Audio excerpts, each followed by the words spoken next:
How would you like a 15% discount to my daily email, the stack of stuff, the show notes, discounts to the conference, all of that? All you need to do is text the word show to 33777. You'll get the annual subscription with a 15% discount to my daily email. You'll get the stack of stuff, the links to the show notes, discounts to the conference, and so much more. All you have to do is text the word show, SHOW, to 33777. Text show to 33777.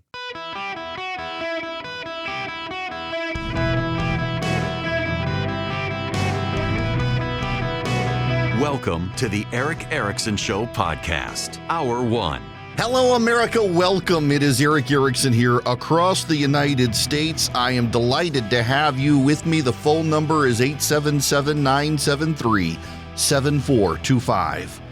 We must begin with the globalist president striding the world stage better than many who have come before him. President Trump, now just 4 days ago, was in the Middle East securing the release of hostages from Hamas, signing a peace deal in Egypt, surrounded by Western and Eastern world leaders singing his praises about how he has brought peace. And what I find really interesting is, well, one, it's harder for him at home where he has to deal with Congress, but two, part of the broader coalition that got Donald Trump elected was a anti-globalist coalition. You hear a lot of President Trump supporters use the word globalist as a pejorative, and they don't mean it well. You have, for example, Marjorie Taylor Greene declared herself America First. She wasn't even concerned about American hostages held by Hamas, because they were abroad and they were Jewish and she didn't care about them. You have Tucker Carlson thinking we need to be isolationist, divorce ourselves from our relationship with Israel and with NATO. You have even J.D. Vance, who ran as an isolationist, and he comes from an authentic Midwestern strain of isolationism in the blue-collar Rust Belt area of Ohio, where they kind of want to keep to themselves. A lot of historically American isolationist sentiment came from that area of the country, and he is certainly a possessor of it. And now comes word that the president, the man they all support, here in his second and final term for office, has decided to change his position towards regime change in Venezuela. It's somewhat unmistakable that he's trying to build pressure for the end of the Maduro regime. I mentioned this yesterday. I'm going to mention it again. From the New York Times, the Trump administration has secretly authorized the CIA to conduct covert action in Venezuela, according to U.S. officials, stepping up a campaign against Nicolas Maduro, the country's authoritarian leader. The authorization is the latest step in the Trump administration's intensifying pressure campaign against Venezuela.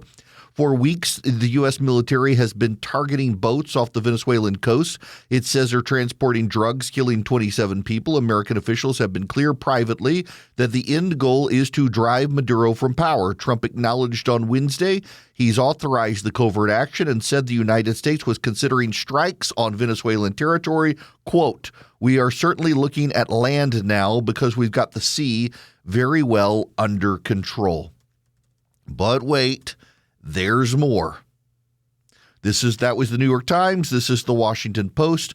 The U.S. military's elite special operations aviation unit appears to have flown in Caribbean waters less than 90 miles from the coast of Venezuela in recent days. The helicopters were engaged in training exercises, according to a U.S. official, that could serve as preparation for expanded conflict against drug traffickers, including potentially missions inside Venezuela. The U.S. military has struck at least 5 boats, allegedly carrying illegal narcotics in international waters, killing at least 27 people. President Trump on Wednesday authorized the Central Intelligence Agency to conduct missions inside the country. The U.S. has declared it is in armed conflict with drug traffickers, though lawmakers and legal experts have said the strikes are unlawful killings of people who are suspected criminals and not battlefield combatants. Visuals that circulated on social media in early October appeared to show MH-6 Little Bird attack helicopters and MH-60 Blackhawks over open water near oil and gas platforms. A visual analysis of the platforms and visible terrain indicated the helicopters were flying off Trinidad's northeast coast, bringing them within 90 miles of several points along Venezuela's coastline. The aircraft are operated by the 160th Special Operations Aviation Regiment, says Mark Kansian, a senior advisor with the Center for Strategic and International Studies. The center flies missions for commandos like Navy SEALs, Green Berets, and Delta Force, and has gained renown for undertaking complex and dangerous operations, such as the raid to kill Osama bin Laden in Pakistan. The inclusion of Little Birds suggests preparations for potential missions that could see U.S. boots on the ground. Where are the screams about globalism and the globalists? You know, today it's acceptable on the right to vilify George Jimmy McBush Hitler Halliburton. George Bush, not HWW. The president who sent us to Iraq and Afghanistan. Globalist. It is a pejorative now on the right. You're very Bushian. They don't mean it as a good thing. He was a very nice guy. He was a very good president. He struggled with a very difficult task after 9/11, decided to go in and finish the job his father had started. History judges it, reflects on it poorly.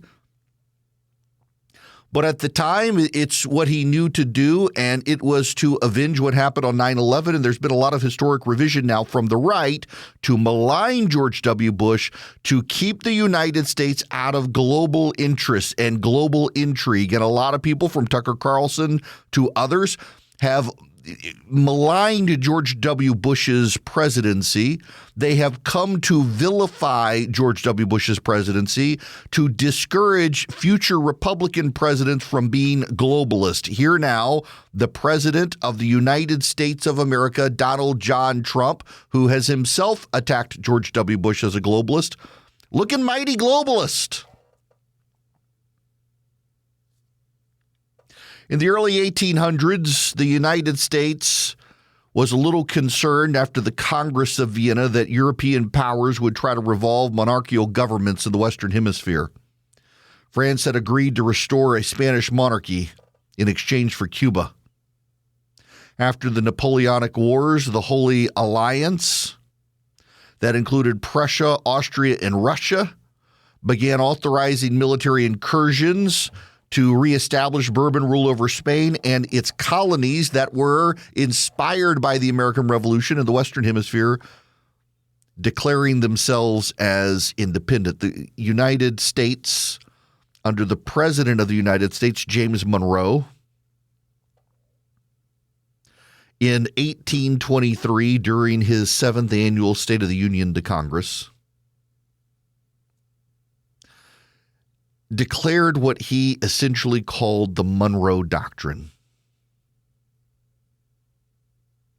Now, it was written by the Secretary of State and future President John Quincy Adams. This is part of what it said.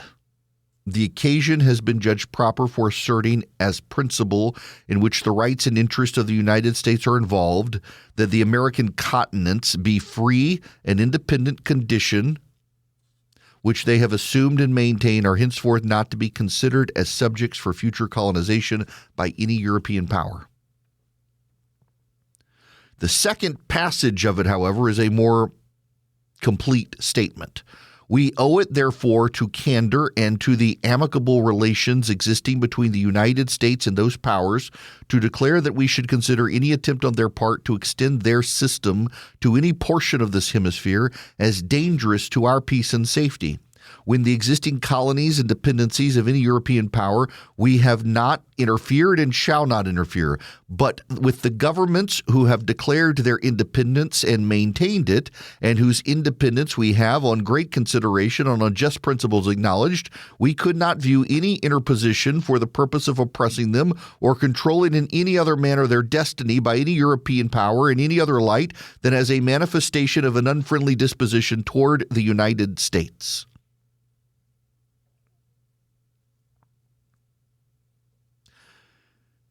Interestingly enough, there was one European power that agreed.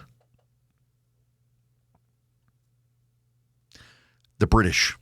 We had just come out of the War of 1812. You have Monroe there now from Secretary of State to President. Notice how in the early American Republic, a lot of Secretary of States were elevated because us on the world stage was very important. The Secretary of States oftentimes got elected. The British had moved from a mercantilist empire into laissez-faire free trade, and they recognized that through free trade conditions, they could maintain their colonial regime better than through a mercantilist protectionist system of trade between colonies to prop up the main. They realized that the colonial economic system that they had had before the American Revolution and that fostered the American Revolution was ultimately destabilizing. The British were totally down with the Monroe Doctrine. They did not want to commit arms to reestablishing monarchical control over colonies in the Western Hemisphere. In fact, their colonies were the most stable. Their colonies were transitioning to parliamentary democracies. And in fact, around the world today, the British systems are the most stable. When you look at the countries of the world that descended from the British Empire versus the French Empire versus the Spanish Empire versus the German Empire versus the Belgian Empire, the British system remains the most stable. India, Kenya, a lot of countries in the Caribbean, the Bahamas, Bermuda, even Jamaica, they got problems, but contrast them with some of the other countries out there, including the Spanish colonies. The British tend to have a better parliamentary system and democratic support, and those that remain within the Commonwealth tend to support each other, and they've been pretty stable. The other European powers hated the Monroe Doctrine.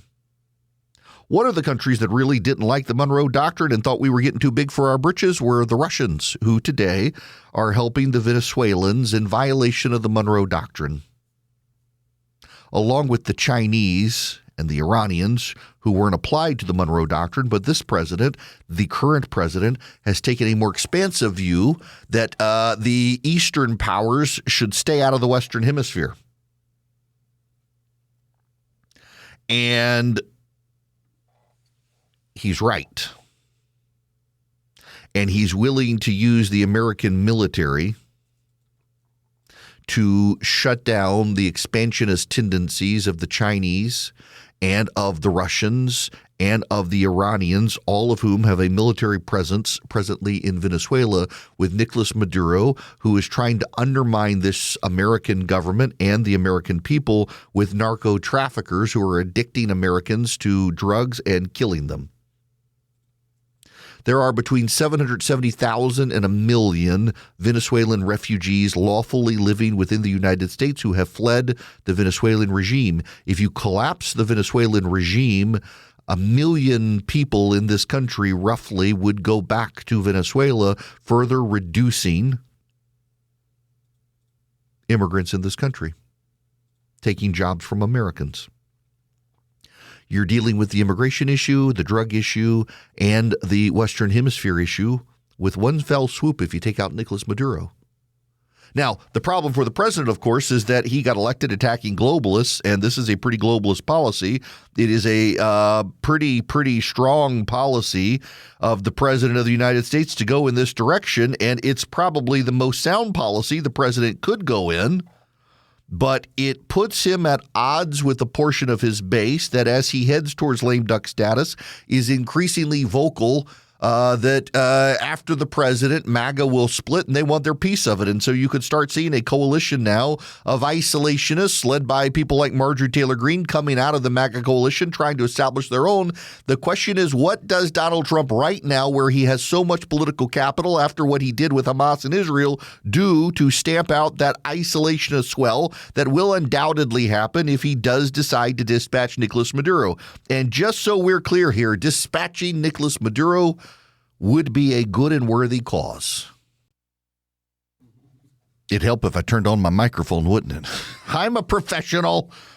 Maybe. Y'all know I don't even know how to operate. I tried to learn how to operate the radio board, and they told me that it would cost someone else their job. So I figured I should stop, and I just know how to turn on and off the button that lets me talk and hit the little cough button when I sneeze so it doesn't blast your eardrums. But other than that, I don't know. I just apparently have this gift of being able to not shut up for 3 hours. So nonetheless, welcome back. It's Eric Erickson. Don't forget, text Eric, E-R-I-C-K, to 33777. We're doing Richard Nixon price controls, apparently. The Nixon administration is back.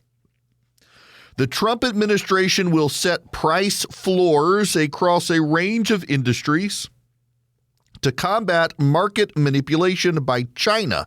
Treasury Secretary Scott Bessent told CNBC China has driven foreign competitors in the rare earth industry out of business over the past 2 decades by using its global dominance in refining and processing to slash prices. This is not actually true. And I know it's not actually true, and I have the data to back it up. What a price floor means that the price of something can go no lower than what the government sets. It's one of the things Richard Nixon did. He set price ceilings, meaning the price could go no higher. He set price floors. It caused scarcity. A free market means you don't have floors, you don't have ceilings in prices, and it actually hurts American consumers to have a price floor because they could be getting the product cheaper. You know the reason, the actual real reason we're having problems in this country with rare earth minerals? Because it takes 7 to 10 years to secure a mine permit in the United States. It's one of the longest permitting processes in the world. Australia and Canada, the process takes between 2 and 3 years. 7 to 10 in the United States, 2 to 3 here. It's actually one of the highest on the entire planet to get a mine permit in this country. That's why we don't mine rare earth minerals in this country.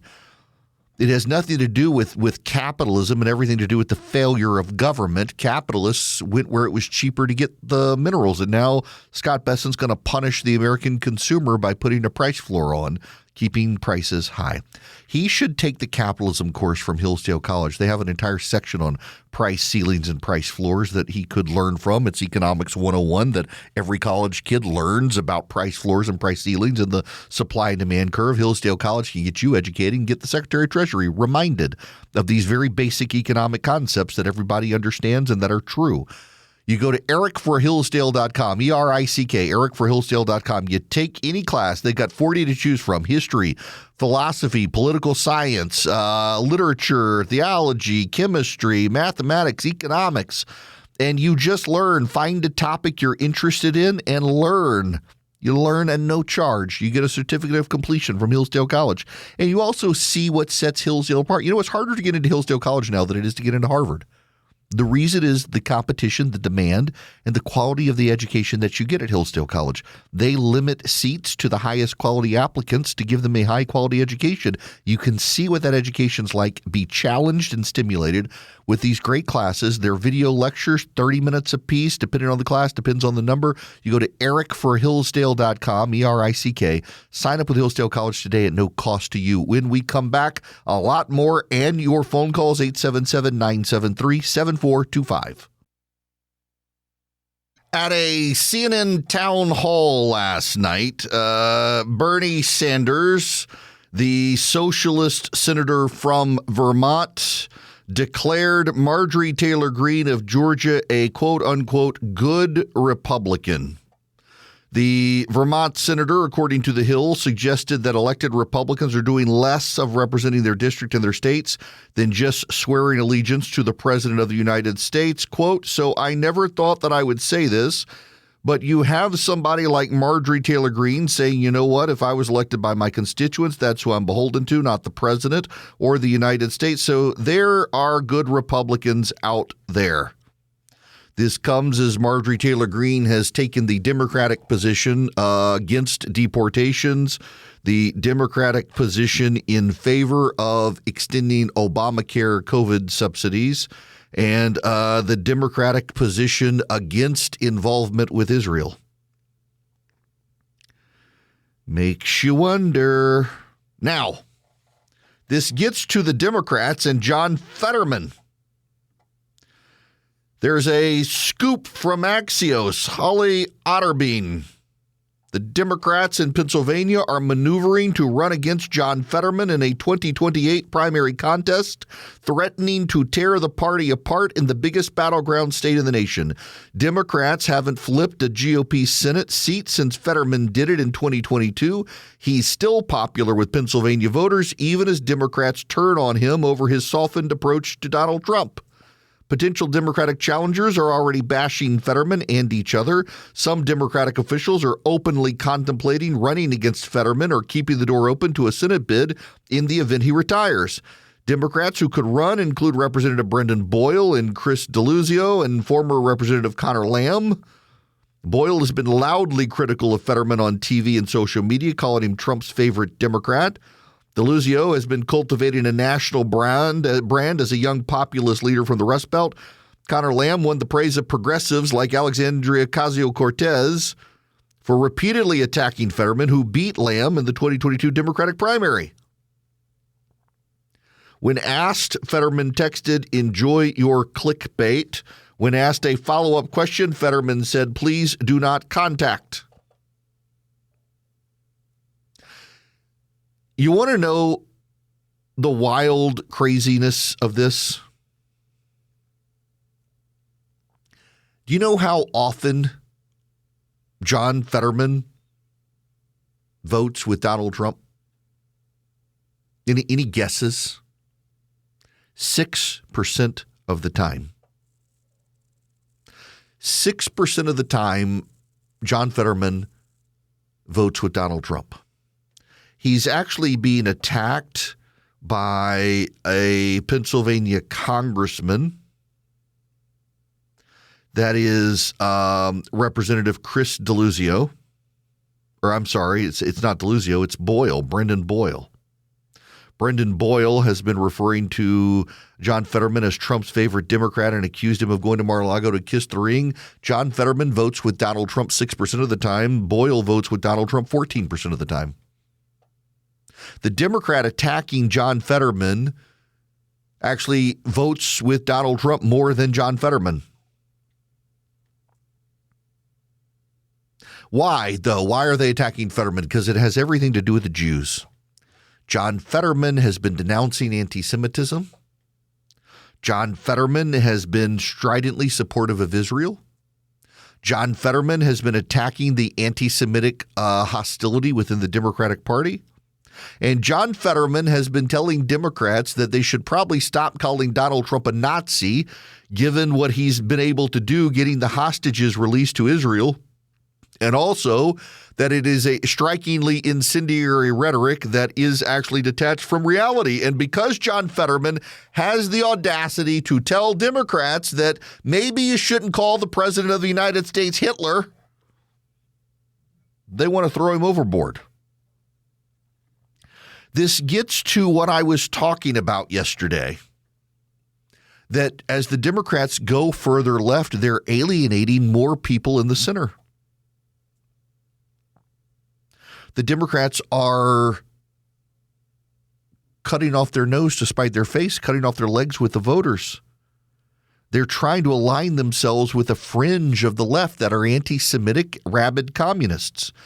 Contrast this to Graham Planter. Graham Planter, you may not know him, but he is the Democrats' big pick in Maine to challenge Susan Collins. Graham Planter is the Democrats' preferred candidate to go after Susan Collins. But K-File, Andy Kaczynski at CNN, he's got the receipts on Graham Planter.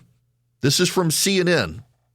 In one deleted comment in a thread about a black Army lieutenant who was held at gunpoint and pepper sprayed by police during a traffic stop, one Redditor user wrote, well, a pejorative. Cops are the B word. Planter replied, all of them, in fact. Planter also frequently weighed in on police violence, arguing that misconduct was a problem that extends deep into the profession as a whole, and rejected claims of accidental shootings after incidents such as the killing of Detroit black man Dante Wright, writing, F these cops.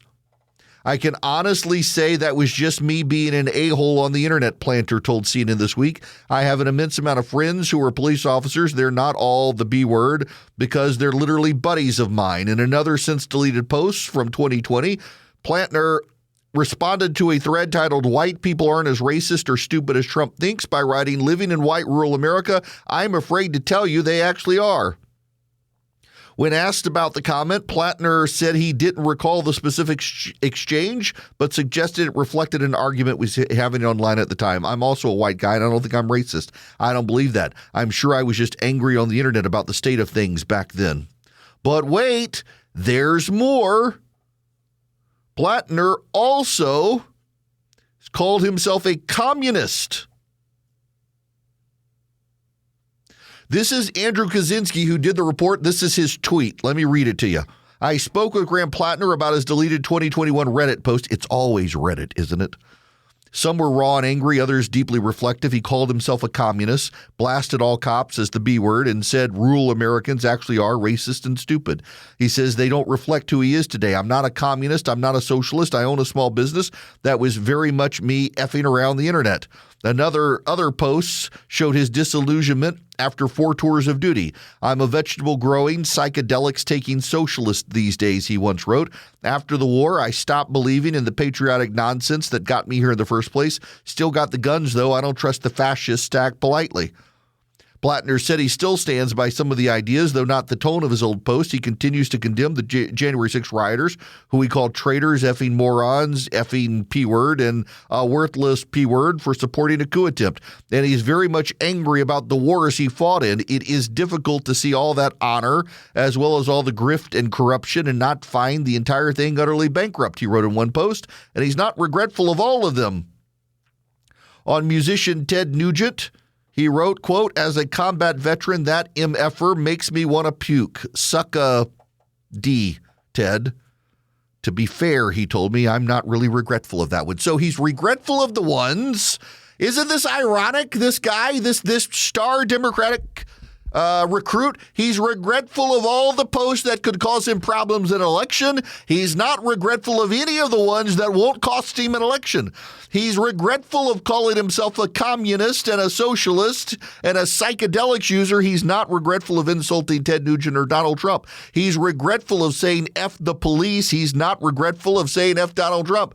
There were many of these posts, all the same posts woven together. I regret that sentence, but I don't regret this sentence. Isn't that very convenient for him? This is a star Democratic recruit. The Democrats are going further and further left. The Democrats are pushing further and further off the deep end of the left. And they want to drive people like John Fetterman out of the party. They want to drive people like John Fetterman out of the party because John Fetterman is on the left, but not far left enough. John Fetterman votes with Donald Trump 6% of the time, and that's too much for the Democrats. In fact, some of the Democrats attacking John Fetterman from the House of Representatives and the Pennsylvania delegation, they vote with the Republicans more than John Fetterman votes with the Republicans. It's not his voting with or without Trump that they don't like. It's that he refuses to vilify his opponents. Fetterman had that stroke, and a lot of us on the right thought this is insane. Why are Pennsylvania voters sitting this guy? They covered him up. They covered for him. They didn't bring him out in public until it was too late. Once his condition was revealed in that debate with Dr. Oz, half the vote in Pennsylvania had already been cast. A lot of us on the right were, good Lord, went after his wife. I was critical of his wife. In fact, there's a lot to suggest that, his wife has kind of gone under the radar now, that maybe she was one of those on the left of the progressives that were amplifying Fetterman, and his staff now has left. His staff has attacked him, saying there's something wrong with him. What? The thing that's wrong with John Fetterman is he's not willing to attack Israel and the Jews. He's not willing to vilify the Republicans. He's not willing to hate. He experienced the hate from people as he was recovering from his stroke, and he's not willing to reciprocate to others. And that's why the Democrats hate him. They're okay with the man who said F the cops. They're okay with the man who said I'm a communist and then said I'm a socialist and then talked about his psychedelic drug use. They're okay with the man who said that all rural white voters are racist. They're okay with that guy. They're not okay with John Fetterman saying Republicans aren't Nazis and we shouldn't call them Nazis. They're not okay with John Fetterman saying the president's someone he can disagree with but still deal with. They're not okay with that. And that's part of the problem here, because most Americans, they don't particularly care for Donald Trump, but they despise the left. Donald Trump does have a popularity rating of less than 50% of this country. In the polling average, forget your beloved Rasmussen poll, in the polling average, which tends to be a better, accurate reflector of what's going on, less than 50% of Americans like Donald Trump. Less than 20% of Americans like the Democrats. This is why, again, I will say to you what I said yesterday. The Republicans should refuse to budge on the shutdown. And if it takes till November, it takes till November. Just go out there and keep saying, repeat the talking point over and over. We're voting to open the government. The Democrats are voting to keep it closed. That's all you have to say. We're voting to open the government. The Democrats are voting to keep it closed. We would like to open the government. The Democrats won't give us the votes needed to do so. Keep it on the Democrats. And when they finally cave and open the government and have gotten nothing for it, it's going to cause a frenzy on the left and push that party further to the left. We saw it on CNN last night. Alexandria Ocasio-Cortez and Bernie Sanders having the first big socialist town hall on CNN. Caitlin Collins asked point blank, are you going to challenge Chuck Schumer? And they were like, what? And Bernie Sanders like, I'll answer that for AOC. Let daddy talk for you, AOC. Let the white man speak for your political career, AOC. Yep, that was very progressive. The Democrats are lurching further and further left. And they have an American media that is amplifying them, that is enabling them, that is emboldening them, that is pushing them. They're all in this bubble together. They don't realize it, that the guardrails have come off them. It reminds me as well, I saw a piece last night where it was progressives lamenting that the guardrails have come off, that there's nothing to stop Trump. And I thought, I played multiple times during Joe Biden's administration when they were going after Republicans, that famous clip from the Man for All Seasons movie that if you chop down every tree to pursue the devil, when he stops and turns towards you, what'll protect you? If you chop down all the laws that have protected the devil, they protect you as well. And when you chop them all down to get to the devil, and the devil finally stops and turns around and there are no laws left to protect you, where will you hide? That's what happened with the Democrats. They can rejoice that in the comparison, Trump's the devil, but the point is the same. They cut down all of the laws to go after Donald Trump, and now Donald Trump has gotten reelected, and he stopped and turned and looks at them. Where will they go? Where will they stand? What will protect them from Donald Trump now that they've gutted all the laws that were protecting them from Donald Trump? They'll go further left. And in going further left, the American people will turn on them. There's something to be said for the Republicans in the shutdown effort just refusing to cooperate and give the Democrats anything, so that the Democrats are forced to reopen the government and getting nothing for it. And then watch the progressive base turn on the Democratic Party, just as they're turning on John Fetterman, for the audacity of funding the government that they've convinced themselves is the funding of Hitlering. Hello, America. Mitch McConnell has fallen in Washington, D.C. He appears to be okay. This is his last term in office. And I just, again, will have to say, as someone who was a longtime critic of his from the right, we would not have the Supreme Court we have today but for McConnell. The president of the United States may have nominated those individuals, but McConnell had to get them through the Senate. And if you ever paid attention to the leadership of Bill Frist or Trent Lott or Bob Dole, who preceded Mitch McConnell, you will understand that McConnell had the gumption to do what they themselves did not have the gumption to do. So his legacy will be one of a conservative Supreme Court, which, as an aside, I got to say, some of the remarks from Ketanji Brown Jackson, she's just not smart. And when you say that, you immediately get heckled by people on the left that you're a racist and you're saying it because she's not black. No, but I am saying it was Joe Biden himself who said he was essentially putting skin color ahead of competence. He wanted a diversity pick. Let's make no bones about it. Just based on Joe Biden's own characterization of Ketanji Brown Jackson's nomination, she's a diversity pick. He picked skin color over brains, and she's an idiot. There were plenty of qualified non-white applicants for that job, but he wanted the easiestly confirmed possible one. She happened to be in the D.C. Circuit, and he wanted to elevate her to the Supreme Court, and she adds nothing of value. She actually compared the Voting Rights Act to the Americans with Disabilities Act, suggesting somehow that black voters are disabled and needed actual additional help in voting. She is she's there to toe the progressive line. Who cares what the law says? She certainly doesn't even appear to know the law. She's just not a good pick. And behind the scenes, a lot of Democrats will admit it, but up front and in person, they'll scream that you're racist for daring to criticize her. It has nothing to do with the skin color. That's why Joe Biden picked her, though, and he said as much. The problem is not her skin color. The problem is her brains, of which I'm not yet sure she has any. Now, we have to move on. I need to tell you about Swiss America. They've been warning people about a secret war on cash for some time. And they would love to give you their free report on the secret war on cash. I got an email from a listener yesterday who was asking me, what exactly is this whole secret war on cash thing? Well, if you go to a lot of grocery stores now, you go to a lot of restaurants in particular, a lot of businesses there no longer take cash. And, cash is legal tender in this country, but the government allows businesses to stop taking cash, and they prioritize plastic because they want to control your money. They want to see where you're spending your money. They want to get into your business. And it's harder and harder to just use cash. That is a secret war on cash. It even applies to crypto. Swiss America wants to help you protect your finances.